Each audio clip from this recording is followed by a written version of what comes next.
Fechou aí, né? Fala, pessoal! Estamos iniciando o nosso quarto episódio do podcast Thermotalk, o podcast no grau certo. E hoje nós recebemos a visita do engenheiro de aplicação do fabricante que faz o sangue que circula na veia de todos os equipamentos de refrigeração e climatização. E como de costume, eu deixo o nosso convidado se apresentar e eis o Lucas Fujita da Chemours. Boa tarde, Diogo. Boa tarde a todos. Obrigado pelo convite. Sempre uma honra estar aqui participando desse podcast com vocês. A gente ainda não conhece, meu nome é Lucas Fujita, sou responsável pela área de desenvolvimento e novas aplicações da Chemours.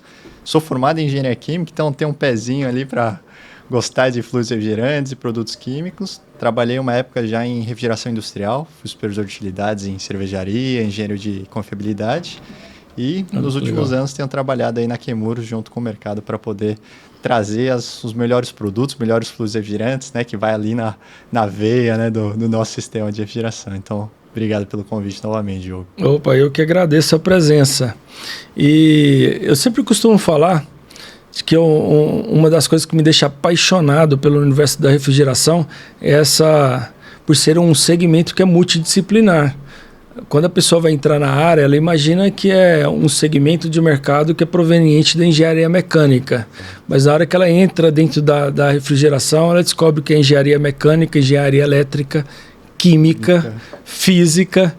E a junção de todas essas áreas forma esse maravilhoso universo da refrigeração, que eu sou tão apaixonado. E até para mim, assim, um comentário, né? Eu vim da área química, então não conhecia muito essa parte de compressores, controladores, parte de automação, mas no dia a dia a gente sempre vai aprendendo alguma coisa nova, né? Depois que o cara recebe aquela picadinha de R22, já era, apaixona. Aí fica viciado. Então, assim, para a gente poder iniciar o nosso bate-papo, eu acho que seria bem interessante a gente partir. Quais são as principais normas e legislações que impactam no uso desses fluidos refrigerantes? Boa. Então, hoje, no Brasil e no mundo, existem basicamente duas normas, duas legislações que regem a utilização dos fluidos refrigerantes. São o Protocolo de Montreal. Eu acho que o Protocolo de Montreal todo mundo já deve ter ouvido falar alguma vez na vida. No ensino médio, principalmente. No ensino médio, na escolinha, na notícia, na TV. E a emenda de Kigali. Então, o Protocolo de Montreal nada mais é que um tratado internacional que o Brasil ratificou, que visa a eliminação daquelas substâncias químicas que degradam a camada de ozônio.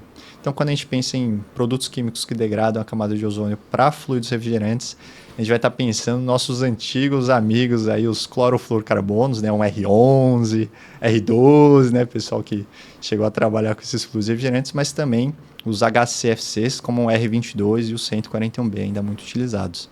Então, o Brasil ele tem, né, uma agenda de eliminação desses fluidos refrigerantes para não se utilizar mais esses tipos de produtos, né? Estados Unidos, Europa já não se utilizam mais, e no Brasil, cada ano que passa, a gente tem uma quantidade mais restrita para a utilização desse R22 principalmente.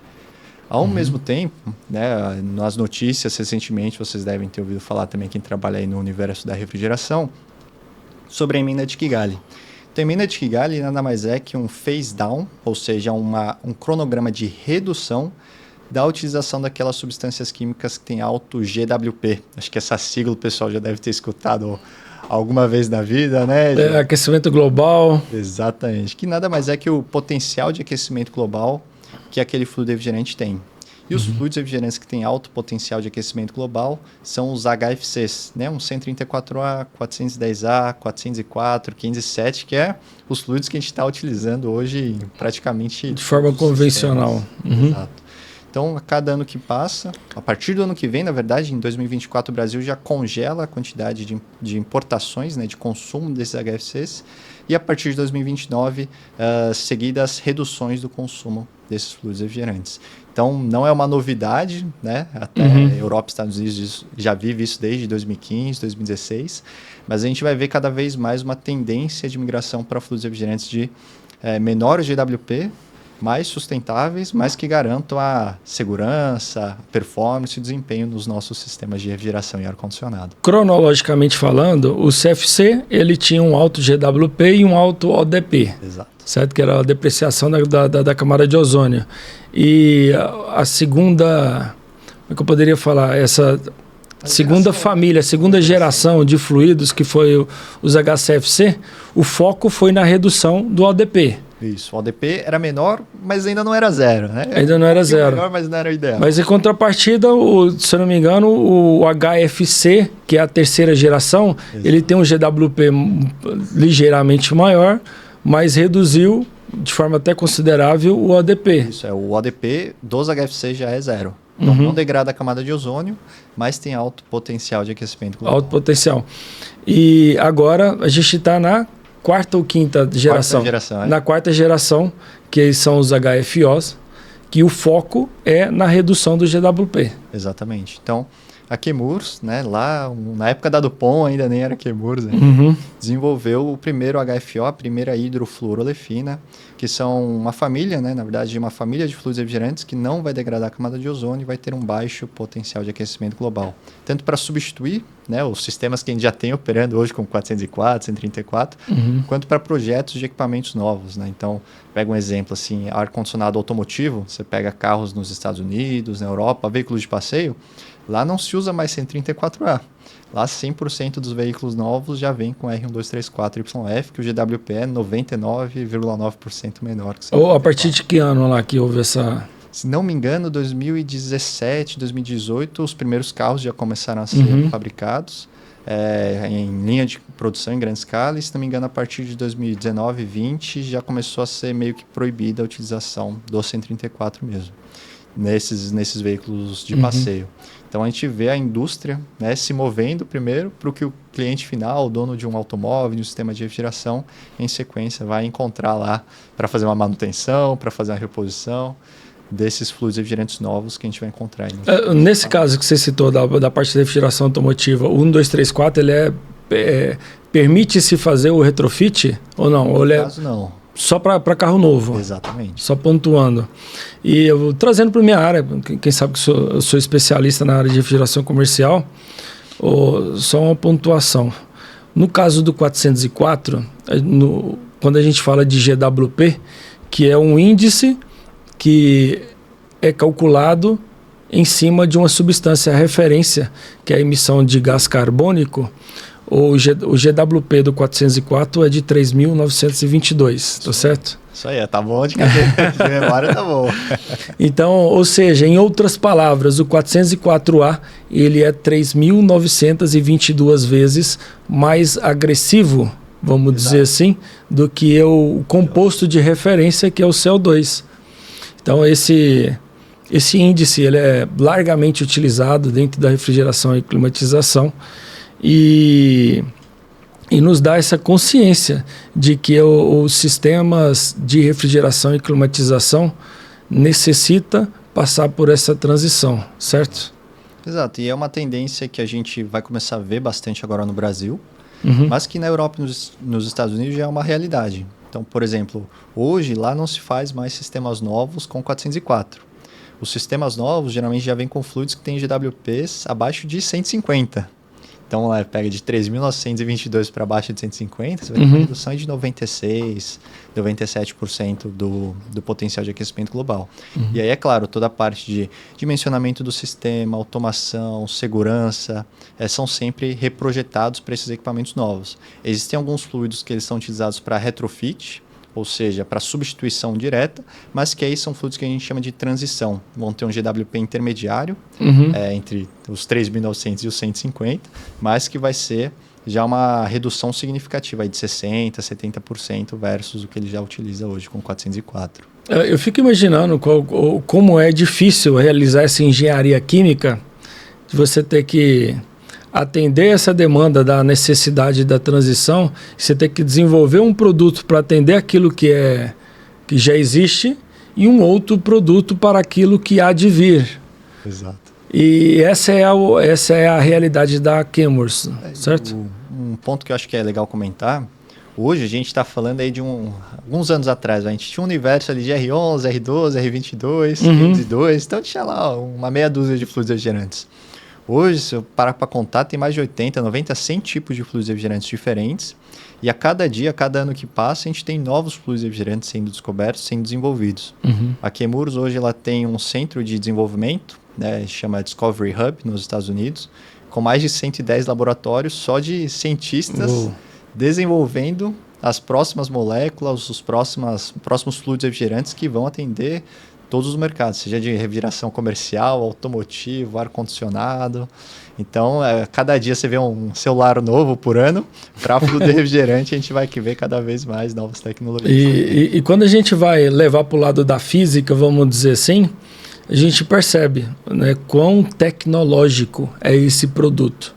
Se a gente for levar em consideração que esse fluido, ele troca de estado físico, dependendo do tamanho do sistema, 2 a 3 vezes por minuto, né, de líquido para vapor, de vapor para líquido, e mesmo assim se manter estável ao longo da sua vida, é um nível de tecnologia que é gigantesco. E o legal é que assim, a gente tinha um costume de escutar assim no mercado, o fluido refrigerante está na hora de trocar. Né? Cansou? Já está cansado, né? O fluido refrigerante está cansado, vamos trocar. Na verdade, não. Né? Um fluido refrigerante, quando está dentro do sistema de refrigeração, se ele está nas boas práticas, né? Está sem contaminantes, o cara fez um vácuo legal de fazer a carga, fez a carga por massa, ele não tem prazo de validade. Né? Então, ele só sofre transformações físicas, né? Como você falou, de aumento de pressão, redução de pressão, aumento de temperatura, redução de temperatura. Então, ele não se degrada quimicamente dentro do sistema. Tem que ter um prazo indeterminado, vamos dizer assim. Então é fake news, né? Exatamente. Tá, dando sequência nessa fala da troca dos fluidos refrigerantes, o que a Chemours espera no mercado brasileiro para retrofit a curto prazo dos equipamentos já existentes? Boa. Então, geralmente a gente costuma separar assim por tipo de fluido refrigerante e por uma aplicação. Então, vamos olhar, por exemplo, para a refrigeração comercial. Hoje, assim, grande parte do parque instalado, me corrija se eu estiver errado, hein? Ainda usa muito R22. Sim, 404 tem força, mas o R22 é o... Ainda é o core ali, né? Então, R22, 404, 507 são os fluidos refrigerantes hoje mais utilizados em refrigeração comercial de média e baixa temperatura. Então, a Chemours desenvolveu uma linha de produtos chamada Option XP para a substituição desses HCFCs e HFCs existentes. Então, para a substituição do 22, do 404 e do 507, o Option XP40, que é o R449A, vai ser o fluido refrigerante para retrofit. Então, vai ser compatível com os mesmos compressores, condensadores, válvulas de expansão, né, que a ideia do retrofit é que você só troque o fluido refrigerante. Então, nesse caso, é um drop-in. Exato. Só no caso do R22 que é importante trocar o óleo mineral para o sintético poliéster. Sim. Mas no caso do 404 e 507 é o mesmo óleo lubrificante, o POE. E manter os mesmos equipamentos, né, o compressor, condensador e evaporador, fazendo só a troca do fluido refrigerante. O dispositivo de expansão também mantém? Também mantém. Até a vazão máxima ela é muito similar ao R22 e ela é mais baixa do que o 404. Então, geralmente, quando você tem uma válvula de expansão termostática, manual, então você fecha ali uma volta e meia, e aí você já consegue ajustar o fluxo máximo junto ali com o superaquecimento e fica filé, né? Olha, que legal, que legal. E para equipamentos novos, para essa aplicação? Para equipamentos novos, e aí a gente tem meio que duas opções, né? Ou já utilizar, né, o Option XP40, que vai ter um GWP 67% menor que o 404 e 27% menor que o 22, ou a linha Option XL. Então, o Option XL, que é o caso para refrigeração comercial, o Option XL20, que é o R454C, ele tem um GWP de 146. Então, ele já é 96% menor do que o R404A e 92% menor do que o 22. Então, nesses equipamentos novos, sim, se pode utilizar o Option XL20 para refrigeração de média e baixa temperatura. Olha que legal. O XL20 é um A2L. É um A2L, exatamente. E, diretamente falando, assim, pelo que eu tenho percebido, todos esses fluidos que têm o GWP relativamente bem mais baixo do que da geração anterior são do tipo A2L. Exato. E aí uma pergunta curiosa, né? Poxa, por que a gente está migrando, né, para fluidos de maior inflamabilidade. Então, o que é um A2L? É uma classificação de segurança da ASHRAE. O A fala que ele tem baixa toxicidade e o 2L que ele é levemente inflamável. Tá? Então, o que isso significa? Que, apesar dele ser inflamável, ele tem uma baixa velocidade de propagação de chama. Né? É muito químico, né? Bem específico. Mas o que é importante comentar? Essa geração de fluidos HFOs, que são hidrofluorolefinas, elas são muito estáveis dentro do seu sistema de refrigeração. Né? Tem prazo de validade, vai operar lá, não vai se degradar. Mas quando, porventura, eles vazam para a atmosfera, eles são muito instáveis. E isso, consequentemente, pode gerar um maior grau de inflamabilidade. Então, pega, por exemplo, o 134A, ele tem um GWP de 1.300, mais ou menos. Então, quando ele vaza para a atmosfera, para o meio ambiente, ele fica ali na atmosfera promovendo efeito estufa, aquecimento global, por aproximadamente 13 anos. Você imagina, né? Vazou 1 quilograma de 134 e ele ficou lá 13 anos promovendo efeito estufa. O R1234YF, ele tem um GWP de 1.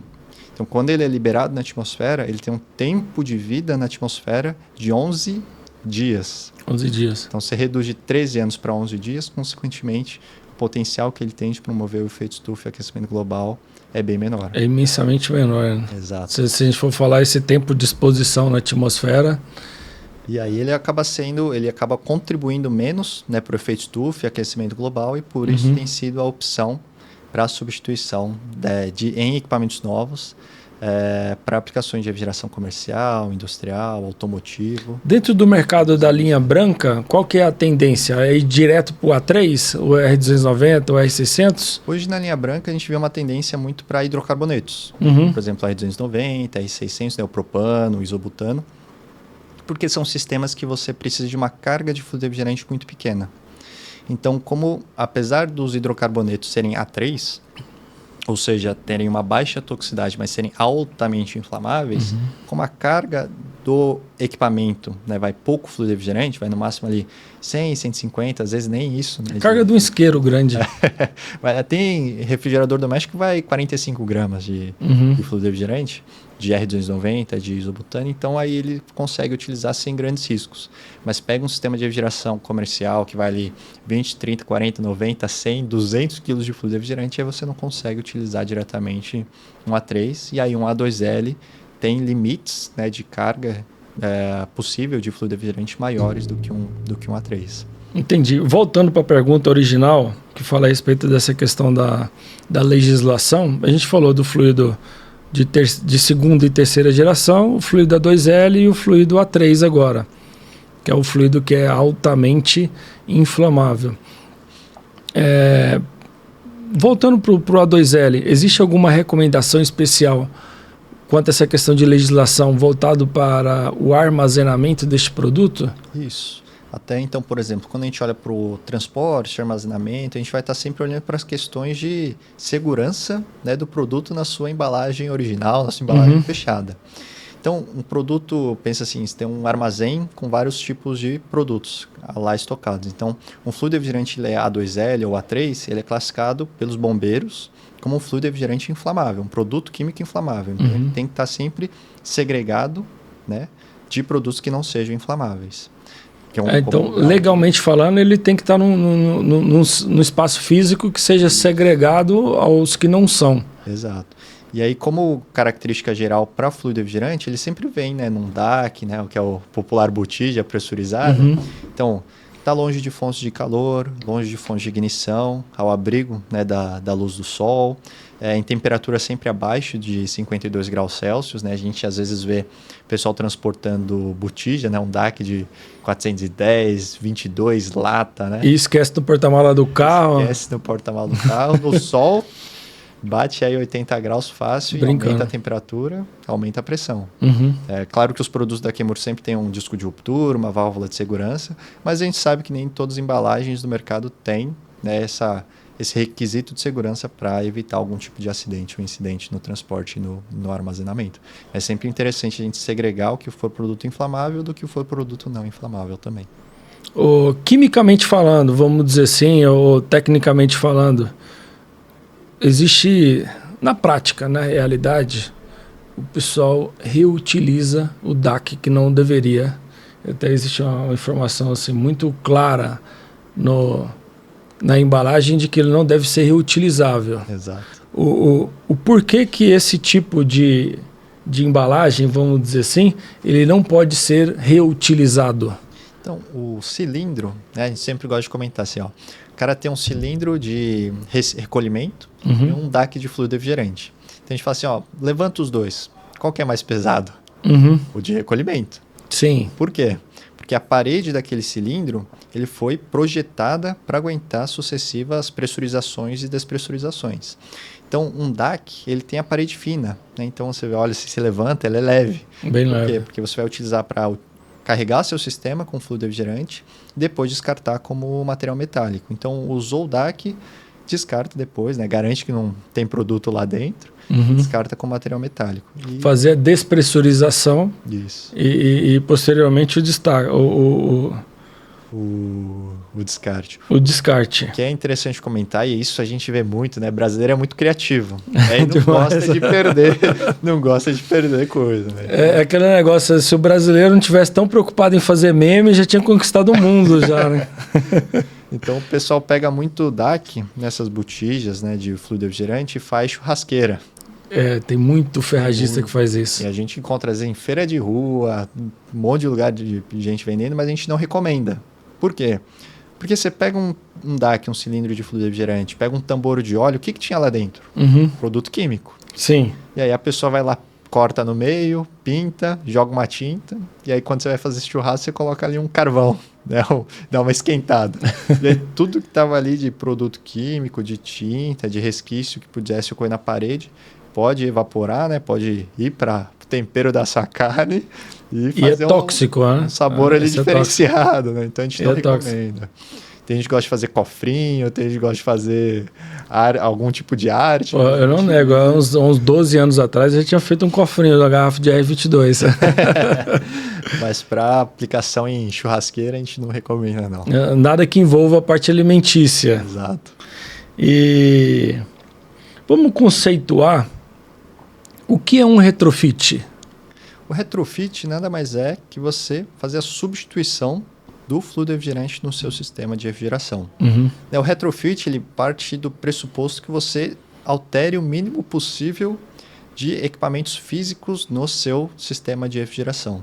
Então, quando a gente fala de retrofit de fluido refrigerante, o ideal é que você retire, né, o seu fluido refrigerante atual. Então, você tem lá um R404A, então você faz o recolhimento, como boas práticas de refrigeração, de manutenção, substituição de óleos, né, de filtro secador, pelo sistema estar aberto. A gente faz um vácuo, né, no nosso sistema de refrigeração e faz a carga do novo fluido refrigerante substituto naquele equipamento, naquele sistema de refrigeração, ajuste de superaquecimento, subresfriamento, 7 pontos de operação, mas o sistema em si você não teve que alterar, né? O mesmo compressor, válvulas de expansão, condensador, evaporador, as tubulações, inclusive em alguns casos o mesmo óleo lubrificante.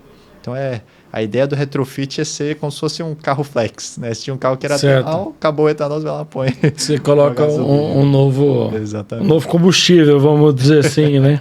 Então, se a gente for falar de uma questão de passo a passo, seria a retirada do fluido refrigerante. Creio que seria interessante também fazer o registro das grandezas termodinâmicas antes de se fazer essa troca, né? É importante comentar que às vezes a pessoa está tão acostumada, né, com aquele sistema de refrigeração, mas ele já tem de cabeça, a pressão de sucção geralmente é essa, a descarga é essa, ele vai evaporar em tal temperatura. A gente sempre recomenda também, bem lembrado, Diogo, a gente fazer uma anotação, né, dos parâmetros de operação do equipamento com aquele regime, com aquele fluido refrigerante que você tinha. Você faz uma anotação. É interessante também, se puder, anotar parâmetros de consumo de energia, né, qual que é a corrente que está sendo consumida pelo fluido refrigerante antigo, para você ter um comparativo de desempenho antes e depois, antes de começar a fazer o retrofit, sim. Mas anotação dos parâmetros básicos, né, de operação, recolhimento, então não é uma boa prática, né? Hoje é uma obrigação fazer o recolhimento do fluido refrigerante para um cilindro de recolhimento. Troca, né, dos filtros, porventura, caso o óleo já esteja degradado, também a gente recomenda fazer a troca do óleo lubrificante, mas aí depende muito do sistema. Filtro secador, filtro de óleo e também um vácuo e um cheque de estanqueidade antes de fazer a carga do seu novo fluido refrigerante, né? Então, até porque esses novos fluidos refrigerantes, Ele deve estar o quê? Na faixa de o dobro do valor do que tem hoje. Alguns têm um custo bem maior, né? Por serem tecnologias mais novas, então você não quer colocar um fluido refrigerante que custa mais caro num sistema que já está vazando. Então, assim, é muito mais barato colocar lá um nitrogênio seco para fazer esse teste de estanqueidade e garantir que você não perca esse dinheiro para o meio ambiente, vamos dizer assim. E aproveita que já está numa parada de manutenção, né? Porque o retrofit nada mais é que uma manutenção. Já checa outros parâmetros que porventura precisam ser alterados, se alguma válvula já está com algum tipo de vazamento, alguma Schrader. E aproveita a oportunidade para fazer outras manutenções já no seu sistema. Olha, legal.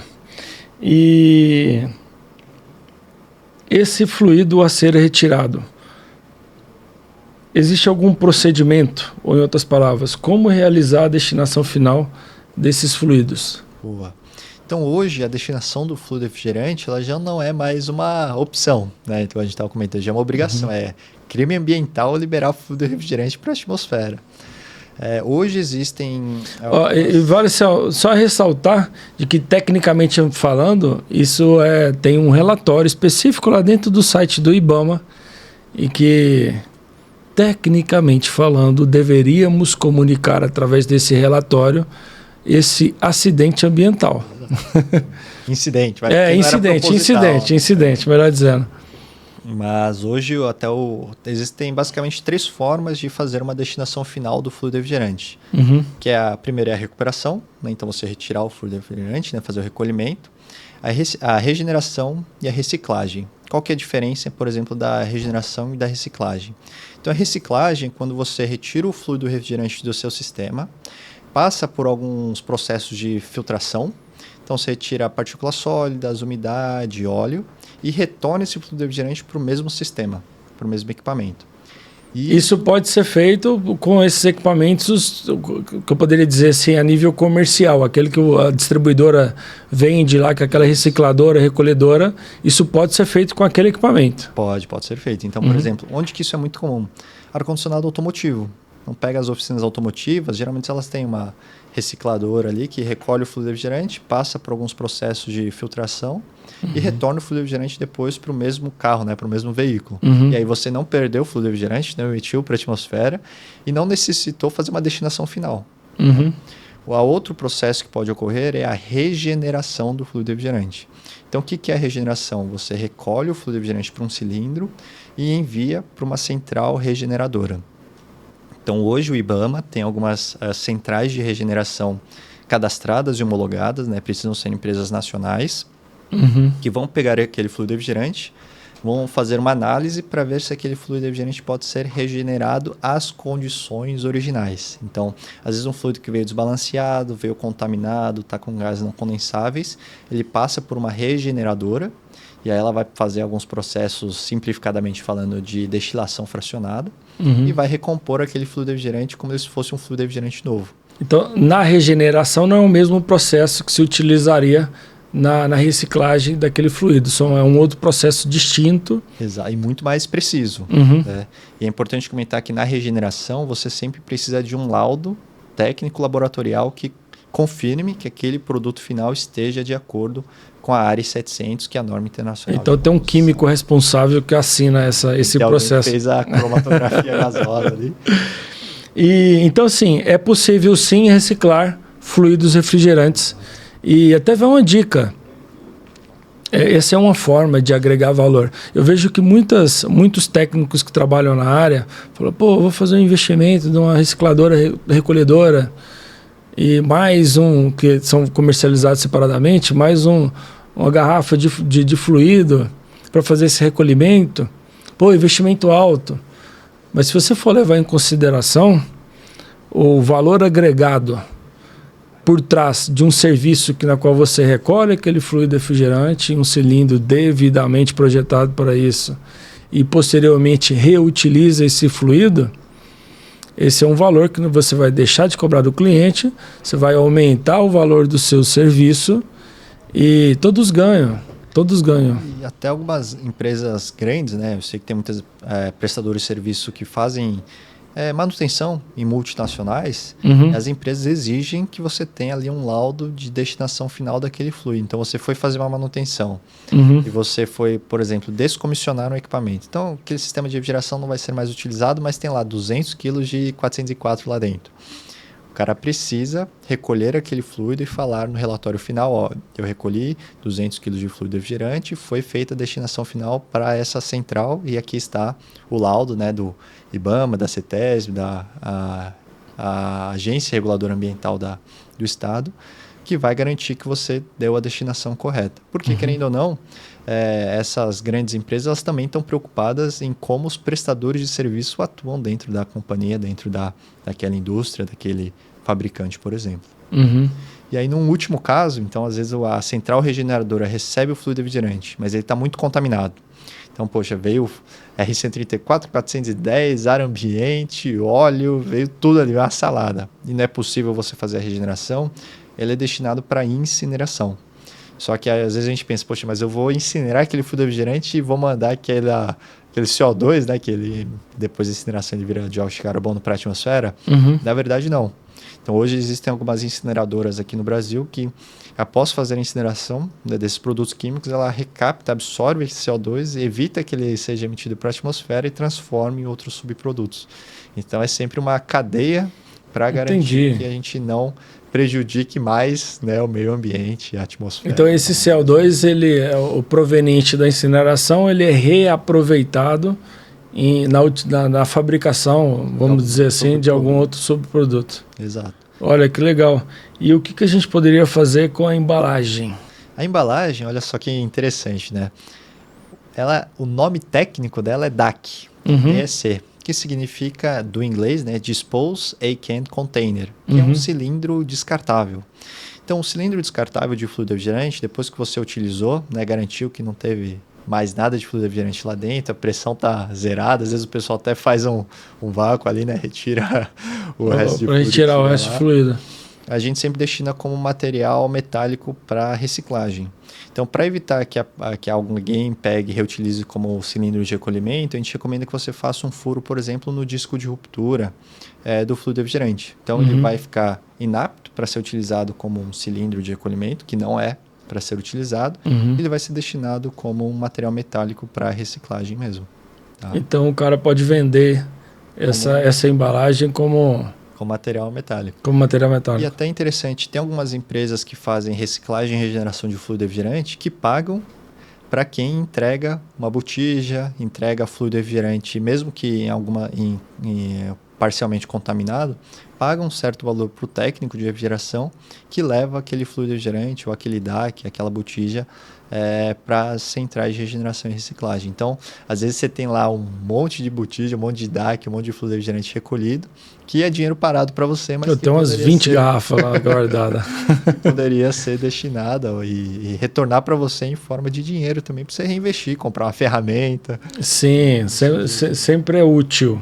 Exato. E deixa eu te fazer uma pergunta, né?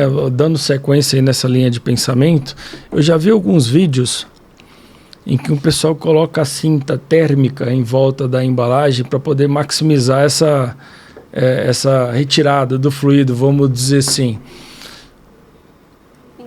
Como fabricante, vocês recomendam esse tipo de prática e quais seriam os limites de segurança, vamos dizer assim, na aplicação desse tipo de cinta térmica? A gente costuma não recomendar a utilização de cinta térmica porque geralmente não se tem um controle da temperatura que aquela embalagem vai chegar. Né? Então, a temperatura máxima recomendada é muito similar à temperatura máxima de armazenamento, que é de 52 graus. 52. Então, quando você tem um aumento da temperatura muito significativa da embalagem, é esperado que a pressão interna também aumente e há um risco de você ter uma abertura, né, da válvula de segurança ou do disco de ruptura e aí perda do produto.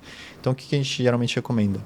Fez a carga de fluido refrigerante, né, com a botija e às vezes ela equaliza a pressão, geralmente tem duas formas de você conseguir carregar mais, né, tirar um pouquinho mais de fluido daquele equipamento.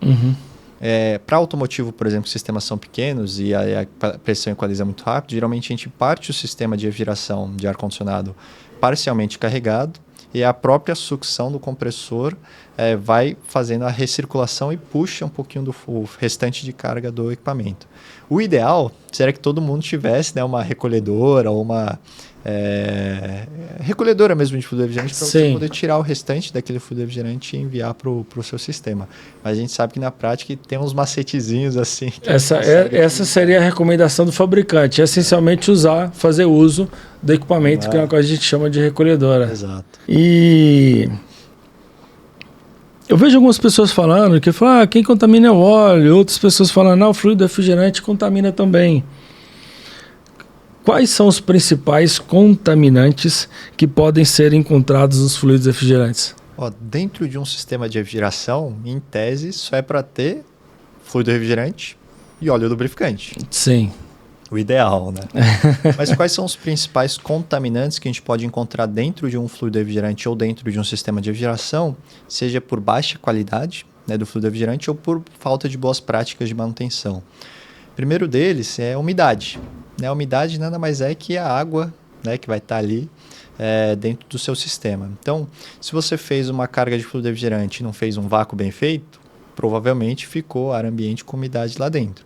Uhum. A umidade, em presença de alta temperatura com fluido refrigerante com óleo lubrificante, ele vai gerar a formação de ácidos. Então, é comum nesses sistemas formação de ácidos fluorídrico, que é um ácido extremamente forte, e quando tem R22... Isso que eu ia comentar, na terceira e quarta geração são os ácidos fluorídricos, e a já antiga, hoje eu creio que hoje já é muito raro você encontrar um equipamento que ainda tenha R12, vamos dizer assim, né? É raro, mas acontece muito. De vez em quando. Então essa relação do fluido quanto a essa questão da baixa qualidade, a gente poderia falar que está relacionado ao tratamento que se dá a esse invase, vamos dizer assim? Isso. E, por exemplo, se o fabricante do fluido refrigerante não segue, né, a ARI 700, que é a norma internacional de composição de fluidos refrigerantes, provavelmente ele vai estar fora dessas especificações. Uhum. Então, quando você tem uma grande umidade e gera formação de ácidos, você vai começar a ver corrosão, seja dos tubos de cobre, dos condensadores, dos evaporadores, de dentro para fora. Tem aquela corrosão por pits, que você começa a ver uns furinhos e aí gera a longo prazo, médio e longo prazo, vazamento. Né, e essa decomposição que a gente chama lá do famoso Cooper plating, que é um fenômeno, que toda essa decomposição ela tende a se acumular nos pontos mais quentes do sistema. Exato. Então, para gente que já abriu muito compressor por aí, a gente vê na base do cárter, na parte superior da câmara de compressão e até na placa de válvulas, ela fica cobreada, né? Bem cobreada. E esse é um dos contaminantes, né? Então, você pega, por exemplo, outro contaminante que pode existir são gases não condensáveis. Então, do mesmo jeito que o vácuo foi importante para remover a umidade, ele é importante para remover todo o ar que, porventura, estava lá dentro. Então, um nitrogênio, um oxigênio. E um fluido refrigerante sem qualidade também pode vir contaminado com gases não condensáveis. Imagina um sistema com fluido refrigerante e gases não condensáveis. Primeiro, não vai ter aquela relação de pressão e temperatura de saturação que você quer para ajustar o seu sistema.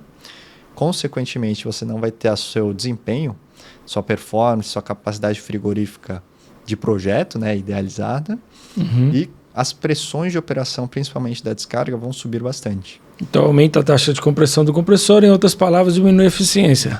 Maior consumo de energia. A temperatura de descarga sobe e muitas vezes tem risco até de carbonizar o lubrificante. Então a gente fala bastante aí com os fabricantes de compressores, eles falam até uns 110, 120, 125 no máximo, né, a temperatura já de é. E vale ressaltar que nesse caso aí do ponto, né, de carbonização, quando a gente fala que dentro da câmara de compressão do compressor, ela tem mais ou menos em torno de 15 graus acima daquela temperatura que a gente mede 10 centímetros após ao começo da tubulação de descarga, né? Então, se a gente está medindo ali 125 na descarga, lá dentro da câmara de compressão já está em 140 lá dentro. Mais elevado, exato. Então, a gente sempre comenta, né? Qualidade de fluido refrigerante é igual qualidade de combustível. Você vê um posto ali que está muito mais barato, a bandeira você já não conhece. Você abastece lá e vê que não está rendendo, né? O carro não está rendendo. e pode até danificar o motor do seu carro, né? Muitas vezes a gente vê danificação de velas, né, na parte da câmara de combustão de carro por conta de combustível adulterado. Para fluido refrigerante é a mesma coisa. Então, você tem uma Ferrari, né, os compressores da melhor qualidade, seu sistema de refrigeração novinho, você não vai colocar um fluido refrigerante também de baixa qualidade. Você quer que utilize, né, sua Ferrari com sua gasolina ali aditivada, né, vamos dizer então, assim. O sangue, né, do equipamento de refrigeração e climatização, o que a gente pode discernir entre boa qualidade, um fluido de realmente boa qualidade, ele tem uma relação direta com essa questão do processo de fabricação que envolve o invase, um processo de evacuação da garrafa de fluido refrigerante de uma forma na qual ele não traga nem incondensáveis ou umidade dentro do... Existem até outros contaminantes que a gente já chegou a encontrar, que é a presença de fluidos refrigerantes que não deveriam estar naquela composição.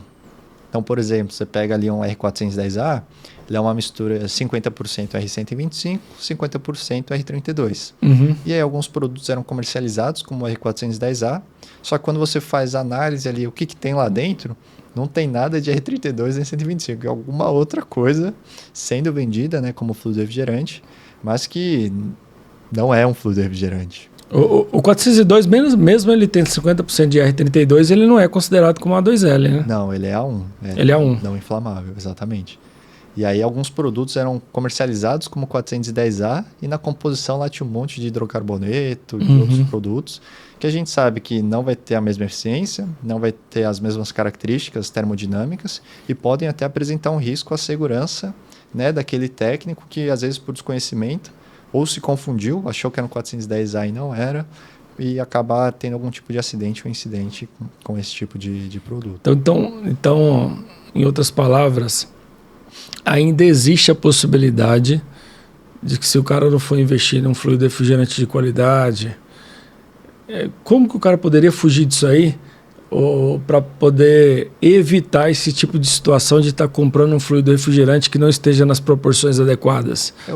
Primeiro de tudo compre num lugar que você conheça, né? Um distribuidor, num lugar idôneo. Né? Então, do mesmo jeito que você vai comprar um celular de algum lugar que está muito barato, que você nunca ouviu falar na internet, o preço está muito bom, não existe santo milagroso. Né? Então, compre primeiro de um lugar que você conheça, que você confie, e de um fabricante também que você conheça e sempre confie.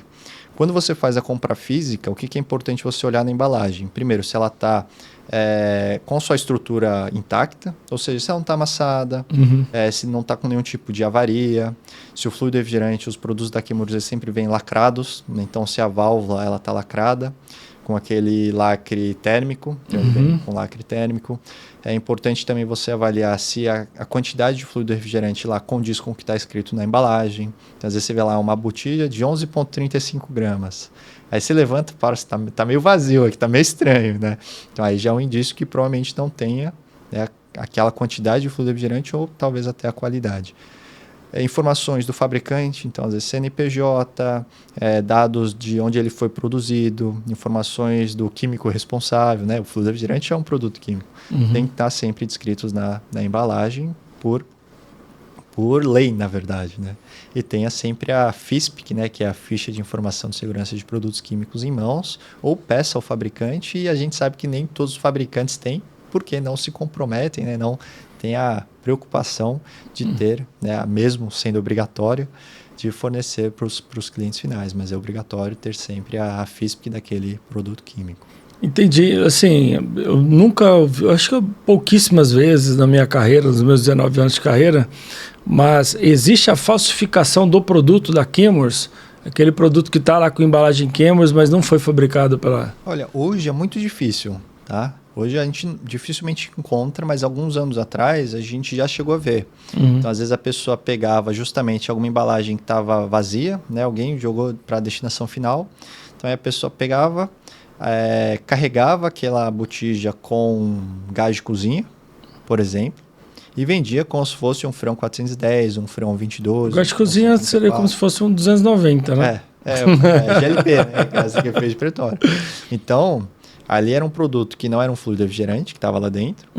Provavelmente era vendido num botequinho ali da esquina, o tião ali que revende alguma coisa. Você vai ver que o produto não vai estar lacrado, não é um distribuidor oficialmente da Chemours, e aí pode sim gerar algum tipo de risco de acidente ou incidente, e lá provavelmente não é um fluido refrigerante de qualidade, né? Entendi. E falando um pouco mais, no começo da nossa conversa a gente estava falando sobre esses novos fluidos. Qual é essa nova geração? E imagino que ela vai atender todos os segmentos de mercado. Então, eu acredito que a Chemours lançou produto para poder ser aplicado em todos os segmentos. Exato. Como funciona essa nova geração, que é a quarta geração de fluidos refrigerantes? Então, os HFOs, nessa quarta geração de fluidos refrigerantes, a Chemours desenvolveu justamente para atender todos os segmentos. Uhum. Então, desde o ar-condicionado automotivo, com o Option YF, né, o R1234YF, sistema de refrigeração comercial de média e baixa temperatura, como o Option XP40 para retrofit, né, como transição, Option XL20 454C como fluido refrigerante mais baixo de EWP possível, até ar-condicionado, então altas temperaturas de evaporação, para substituição do 410, como o Option XL41, 454B, você vê que é uma salada, né? Um monte de refrigerante, um monte de nome. Mas para cada aplicação hoje a gente tem uma solução. E o que é importante comentar é que esses novos fluidos refrigerantes, eles são sempre desenvolvidos em parceria com os fabricantes de sistemas de compressores, de unidades condensadores para homologação desses fluidos. Então, todos os fluidos que hoje a gente lança no mercado são fluidos que já foram previamente homologados por uma Bitzer, por uma Danfoss, por uma Coplan, que realmente fazem, né, os equipamentos de refrigeração e precisam garantir que aquele sistema de refrigeração possa operar com aquele novo fluido refrigerante. Então, a gente acaba tendo sempre soluções específicas para cada aplicação, porque os fluidos estão cada vez mais tecnológicos e mais adaptados para operar em algum range de pressões e temperaturas específicas também. Então, eu até iria fazer uma pergunta agora a respeito disso aí. A tecnologia avançou a tal ponto que antigamente aquela a cereja do bolo, que era o R22, que você poderia colocar em qualquer tipo de aplicação, isso não existe mais. Hoje não. Então, antigamente, né, a gente até fala, se o R22 não degradasse a camada de ozônio e não tivesse um GWP alto, seria o fluido refrigerante utilizado até hoje, né? Assim como o R11 e o R12. Por quê? Porque era um fluido bastante assim, versátil, né? Tinha um range de operações muito grande, atendia na média, na baixa, na alta, na ultra baixa temperatura também o pessoal usava.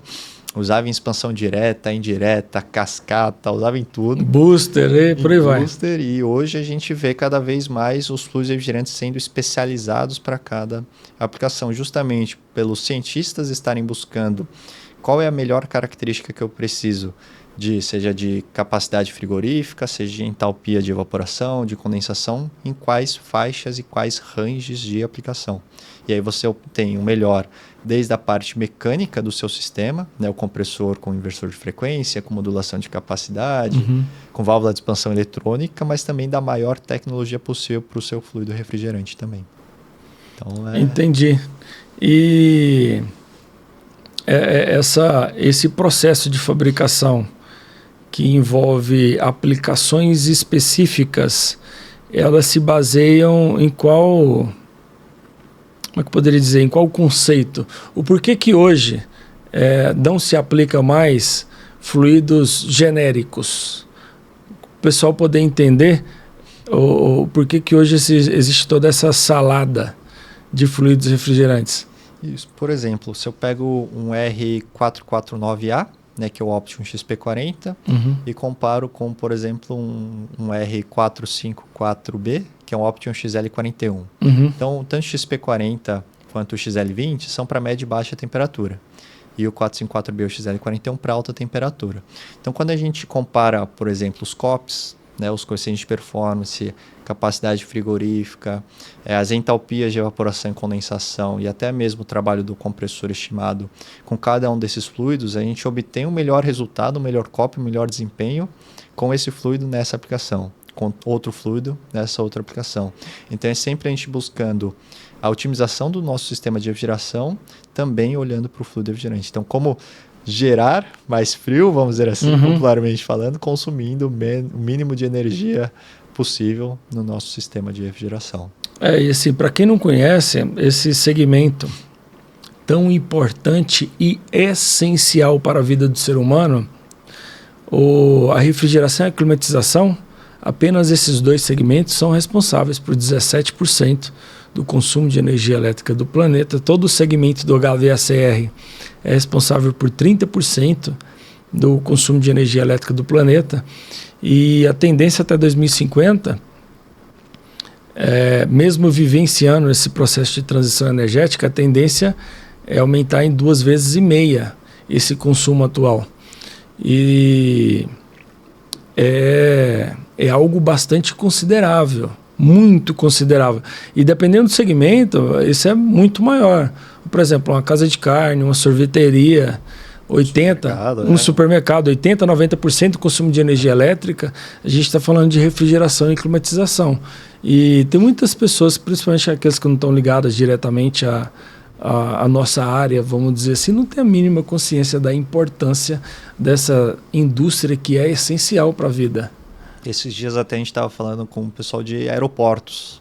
Então, o aeroporto, às vezes a gente não sabe, mas tem um monte de sistema de refrigeração lá dentro. Então, desde o ar-condicionado, né, um chiller de grande capacidade para climatização do saguão, mas tem câmaras frias para armazenamento de produtos que vão ser transportados de maneira aérea, acondicionados, então produtos farmacêuticos. Então, às vezes são câmaras gigantescas que tem uma grande quantidade de produtos, e os aeroportos às vezes estão focados em trocar as lâmpadas fluorescentes por LED. É importante, com certeza, mas a redução do consumo de energia que ele vai ter otimizando o sistema de refrigeração é muito maior do que a troca de lâmpadas fluorescentes por lâmpadas de LED, por exemplo.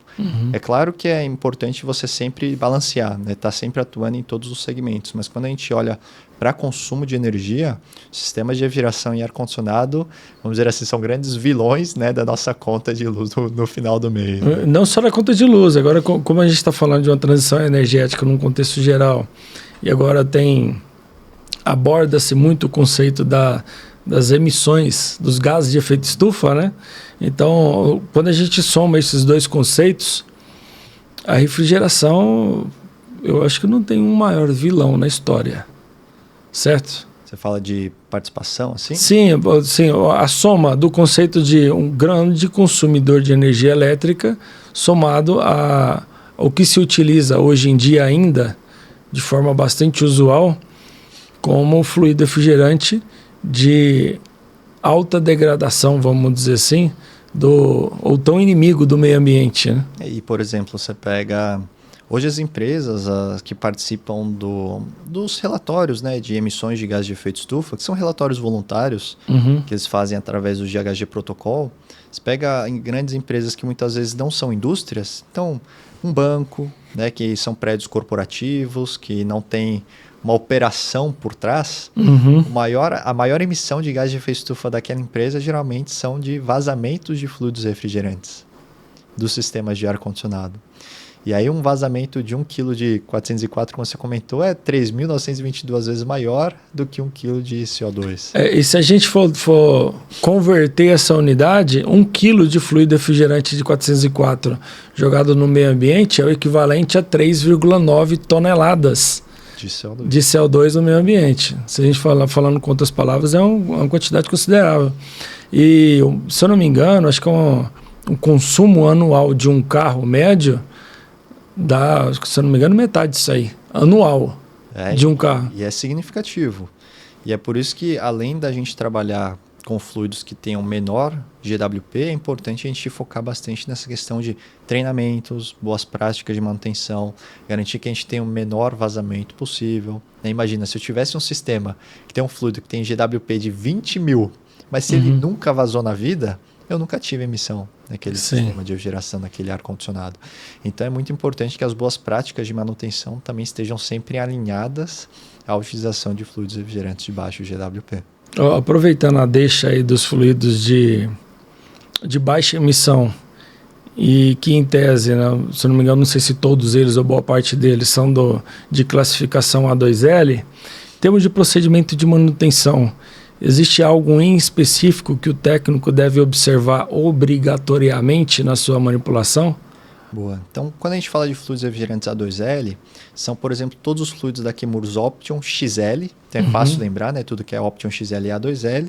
E recentemente também o Freon 32. Então o R32 é um HFC ainda, mas também tem classificação de segurança A2L. O que é importante? O técnico, a pessoa que faz a manutenção, transporte e manuseio se atentar para esses fluidos refrigerantes.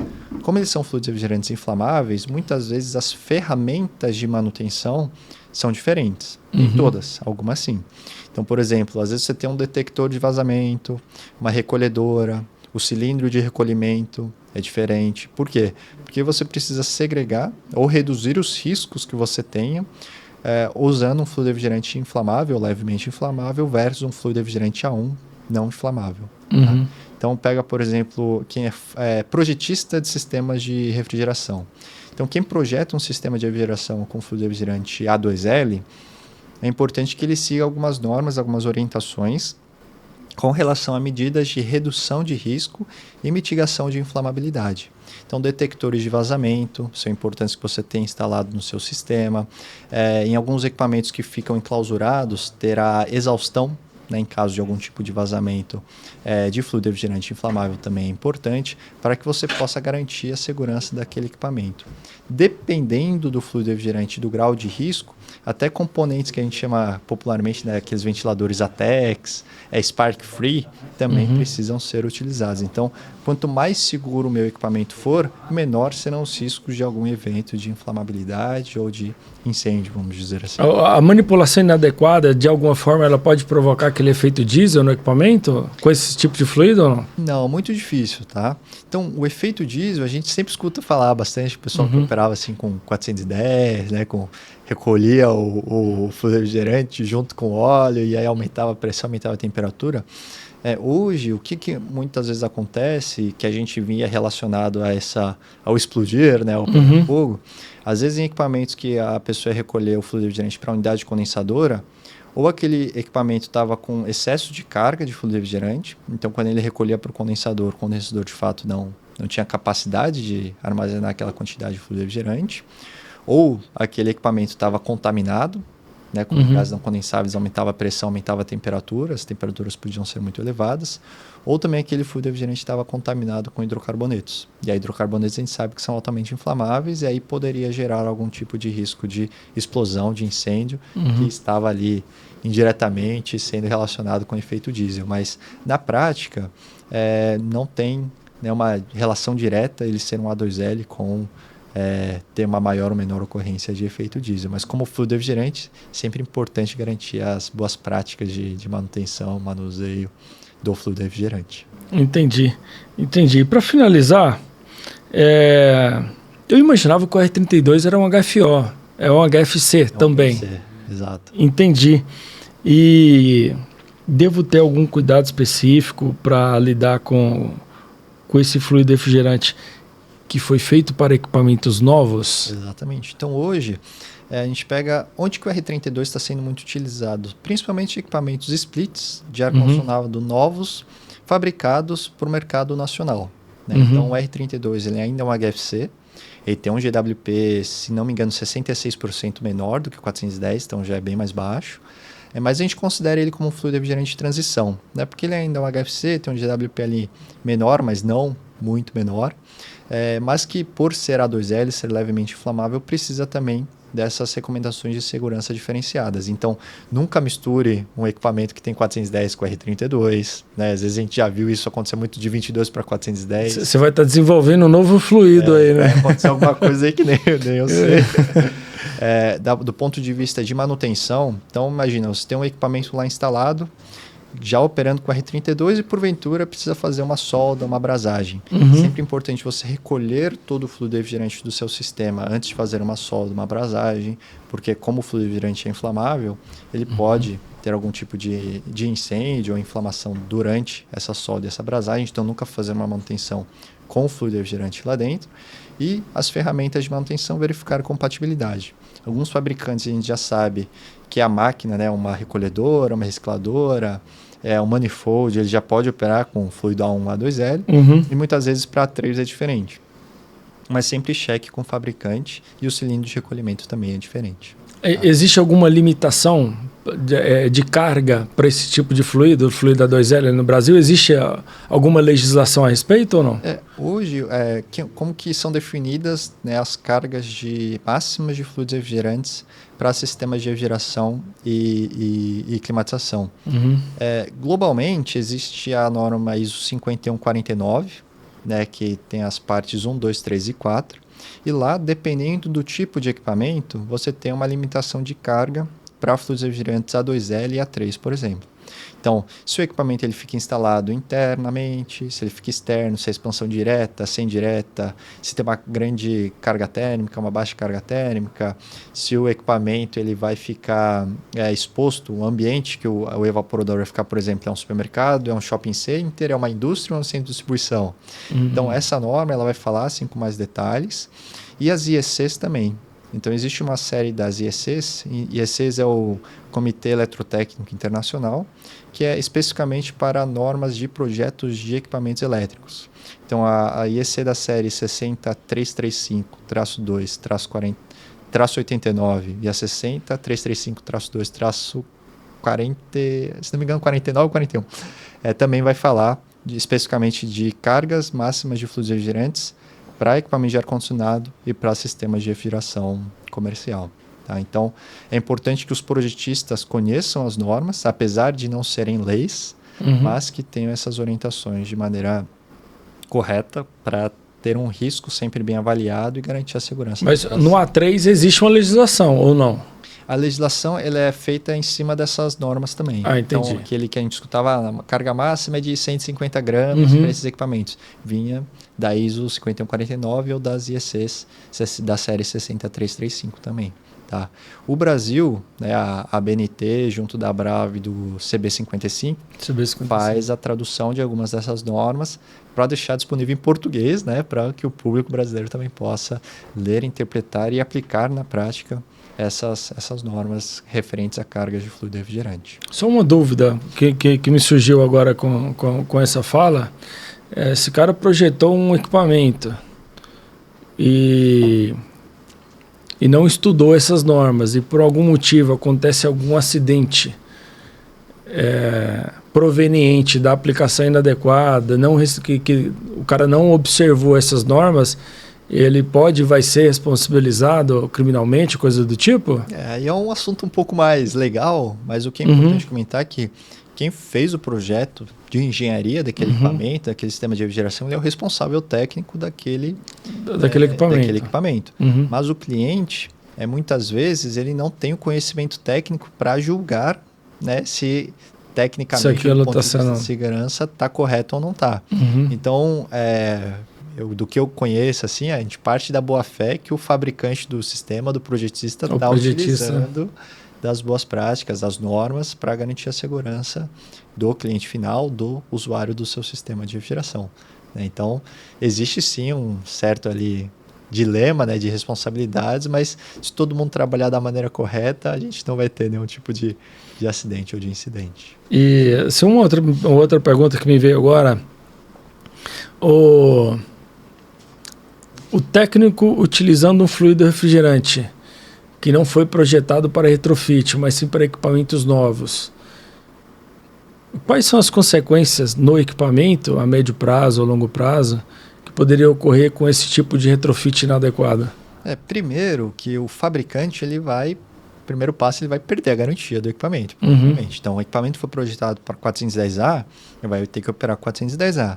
Se o técnico foi lá e colocou o R32, então já não está operando do jeito correto, né? Igual você compra um carro que é etanol, álcool e coloca um diesel. Coloca diesel lá e leva lá na oficina, lá, na garantia. Meu carro não está funcionando. Tá ligando, mas aconteceu alguma coisa, tá meio estranho, o cara vai ver, tá com diesel lá dentro do tanque de combustível. Então, primeiro que já está operando fora das especificações do fabricante, garantia meio que já era, né? Vamos dizer assim, popularmente. Então, no caso do 32, ele tem também pressões de operação mais altas do que o 410A. Então, a temperatura de descarga também provavelmente vai ser um pouquinho mais elevada que o 410. O compressor, muitas vezes, ele foi projetado para operar com 32, então ele é específico. O compressor que era de 410A, muitas vezes não é o mesmo do 32. Então, pode haver algum dano ao compressor, a carbonização do óleo lubrificante, e aí também não vai ter uma garantia, né, de operação, né, de garantia daquele equipamento. Né? As capacidades, os set points de operação também não serão os mesmos, então a eficiência energética do seu equipamento não vai ser o ideal, não vai ser o equipamento de projeto, consequentemente o consumo de energia é esperado que seja maior, né? Que você tenha uma operação pior do que o equipamento funcionava originalmente. E isso me leva a concluir que quão importante é o técnico, o manutentor desse equipamento, até os projetistas que estão, né, viabilizando a construção de equipamentos novos, ter que estudar. Exato. Sobre esse universo da refrigeração. E uma coisa que a gente comenta, né, até falando um pouquinho de produtos de limpeza, né, agente de limpeza, a gente usava muito o 141B. Né? Assim, boa parte da minha carreira eu usei isso aí. Eu peguei o finalzinho do R11. R11 para 141B. Então, a gente usava muito, por exemplo, na manutenção, o 141B para remoção de óleos, de graxas, né? De sistema de refrigeração, tinha queima do compressor, carbonizar, virar aquela borra de café, né, na tubulação, e usava o 141B, mas como ele é um HCFC, está sendo eliminado, e aí a Chemours desenvolveu o SF80, o Optimum SF Flush, para substituir o 141B. E o que aconteceu no mercado? Nessa virada de 141B para outros substitutos, apareceram muitos produtos sendo vendidos no mercado como substitutos do 141B, mas na prática não foram feitos para serem solventes em aplicações de refrigeração. Então, às vezes eram produtos altamente inflamáveis, produtos que degradavam, né, os O-rings, as borrachinhas de vedação, e aí você tinha um vazamento de fluido refrigerante depois. E aí é sempre importante que o técnico de refrigeração, de manutenção projetista, esteja sempre por dentro, não só do modelo, mas atualizado de compressor, de válvula de expansão, de fluido refrigerante, mas também do agente de limpeza que vai ser utilizado lá na frente daqui 6 meses, 1 ano, 2 anos, na manutenção daquele equipamento para que você não tenha nenhum risco de incêndio, né, não esperado, algum tipo de acidente ou de incidente no seu equipamento, no seu sistema de refrigeração. Assim, eu confesso que eu odiava química quando eu estudava no ensino médio, mas a gente vê assim, o quão presente a química é dentro do segmento da refrigeração e o quão prejudicial pode ser quando a pessoa deixa de levar em consideração as reações provenientes da aplicação de um produto que não seja devidamente projetado ou, às vezes, devidamente aplicado devido à sua falta de observância. E, assim como a física, a química não tem como o cara correr, né? Ela faz leis, né? Não vai ser eu falando, você falando, alguém falando que aquele produto vai deixar de ser um produto químico, vai ser mais ou menos perigoso, né? São características intrínsecas daqueles materiais e cabe a nós saber como manusear, como utilizar, como transportar, como fazer a carga daquele equipamento com aquele produto químico para que a gente tenha sempre uma operação satisfatória, mas ao mesmo tempo muito segura. Ok. E é isso aí. Hoje nós tivemos a presença